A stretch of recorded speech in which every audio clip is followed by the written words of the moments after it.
चलिए जी, नमस्कार किसान भाइयों, मैं हूँ विकास त्यागी और आज एक वीडियो के अंदर किसान भाइयों आपका स्वागत करता हूँ। किसान भाइयों, आज की जो वीडियो है वो बेसिकली गेहूँ के लिए है और जो हमारे गेहूँ वाले किसान हैं उनकी एक बहुत बड़ी समस्या हो जाती है।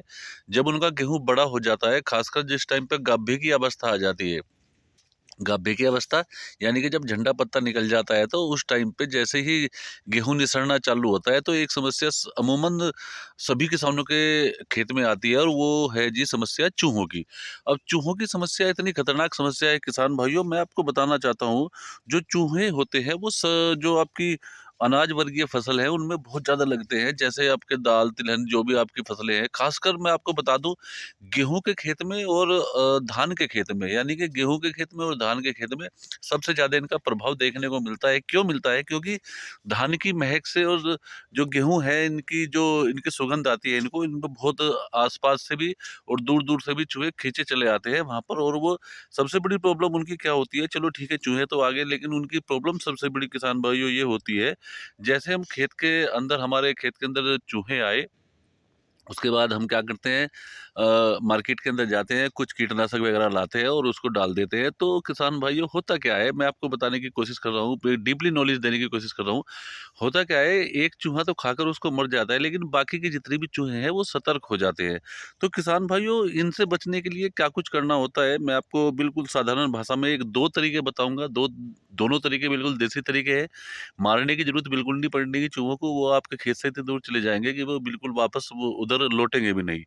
अब किसान भाइयों, बात करते हैं जो आपके खेत में जो चूहे आते हैं उनका जो नुकसान कितना होता है। किसान भाइयों, मैं आपको बता दूं थोड़ा सा, चूहे जो आपकी फसल होती है, गेहूं की फसल हो या धान की फसल हो, उसके अंदर क्या होता है, जो वो नुकसान तो आपका, जैसे वो खाते हैं तो वो 10% खाते हैं, बाकी 90% जो है वो कुतर कुतर के घेर देते हैं। यानी कि जो आपका अनाज का पेड़ है, धान का पेड़ है, गेहूं का जो पेड़ है आपका, उसको जहाँ उनके बिल होते हैं वहां से वो निकलते हैं, बिल बनाते हैं। बिल यानी कि अपने अपने वो जगह, जो रहने की जगह होती है खेत के बीचों बीच में, कहीं भी वो धुरे में भी बीच में कहीं पे मिल जाते हैं।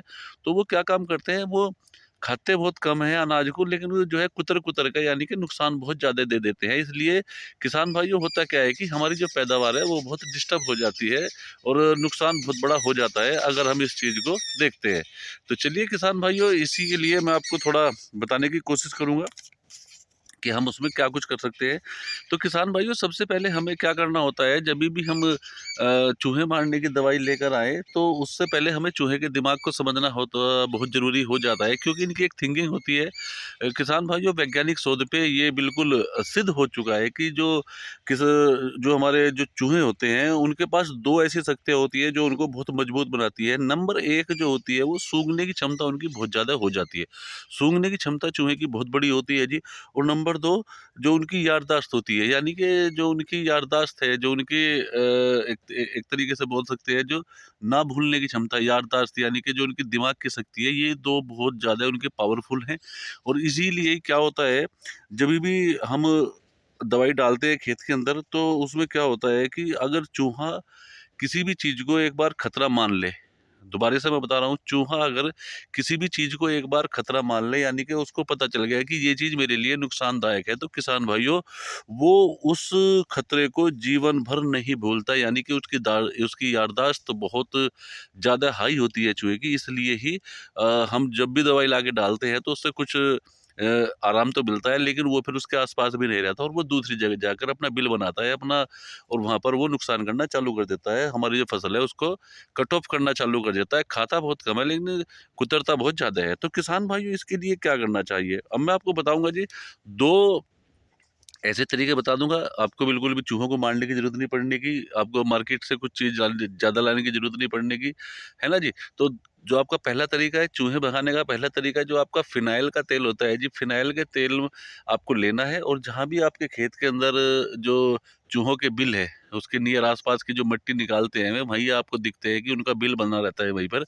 तो आपको करना क्या है किसान भाइयों, वहाँ सर आपको जो आपका फ़िनाइल का तेल होता है, कोई सा भी ब्रांड ले लीजिए, आप मार्केट में बहुत आसानी से मिल जाता है, सस्ता भी होता है, कोई ज़्यादा महँगा नहीं होता और रिज़ल्ट आपको भरपूर देगा। तो फ़िनाइल का तेल लीजिए और उसको एक सूती कपड़े में एक अच्छा खासा सा भिगो के, और वो उनके जो आपके जो चूहे के बिल हैं, उनमें अंदर डाल दीजिए या उसके आस-पास रख दीजिए, बिल के ऊपर रख दीजिए। तो उसकी जो स्माइल है वो इतनी तेज फैलती है कि चूहा उसको बर्दाश्त नहीं करेगा और चूहा आपके खेत से बहुत दूर निकल जाएगा। जहाँ जहाँ तक उसकी स्मेल जाएगी वो वहाँ तक बिल्कुल भी चूहा नहीं आएगा।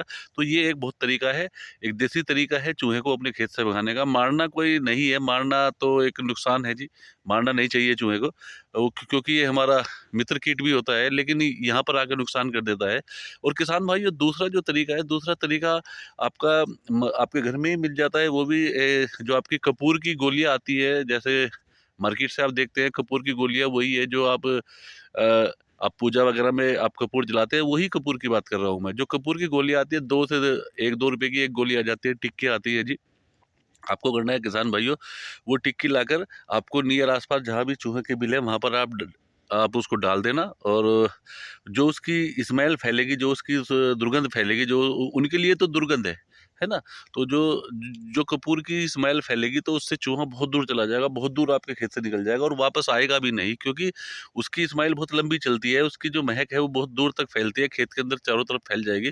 तो वहाँ पर चूहे से आपका नुकसान होना बंद हो जाएगा। तो किसान भाइयों, ये 2 सॉल्यूशन बहुत अच्छे हैं और मैं आशा करता हूँ आप इन्हीं 2 तरीके को अपनाइए और बिल्कुल गारंटी शुदा है कि आपके खेत में चूहा बिल्कुल भी नहीं दिखाएगा। बाकी आपकी कोई भी प्रॉब्लम है तो आप मुझको कमेंट बॉक्स में आकर मुझसे बात कर सकते हैं। मैं पूरा सॉल्यूशन करूँगा आपको उसका आंसर करने के लिए।